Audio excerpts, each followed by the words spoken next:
everybody, it's Gina Mizell here alongside Danny Moran. It is Tuesday at Oregon State practice where the Beavers are set to take on Weber State on Friday evening at Reser Stadium. And it's interesting because this is an FCS opponent, a team that Oregon State's never played, but there's so much familiarity between these two coaching staffs. Jay Hill played for Gary Anderson, coached with Gary Anderson and Kalani Sitake among others.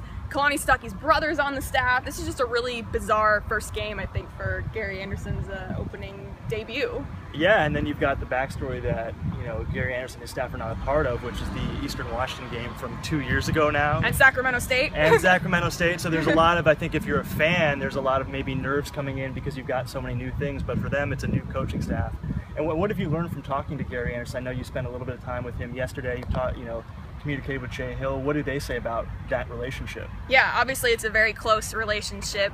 Gary Anderson first recruited Jay Hill out of the same junior college that he went to, Rick's Junior College, and he said that they kind of hit it off probably because they were very similar in that they had to go the JC route. We're kind of told they would never play Division I football, and here they are now both Division I head coaches, and he said, I'd hire Jay Hill in a second if he was available, and obviously believes he's going to do good things at the FCS level and probably beyond. So, yeah. Yeah, I think there's going to be no underestimating Oregon State. I mean, Gary Anderson spoke, at length yesterday about what Weber State can do offensively. A lot of their, pre-snap adjustments that may be kind of similar to what we see from Oregon State.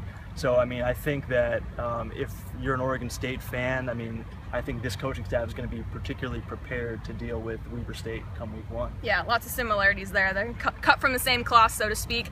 No quarterback news today. It was a defensive availability day, and one of the most popular guys was Kyle Pecco, who is finally going to get on the field for Oregon State this fall. He joked that it's kind of like riding a bike, that he hasn't forgotten the rules or how to play football, but certainly people are very excited to finally see him, and especially at that really disruptive nose tackle spot.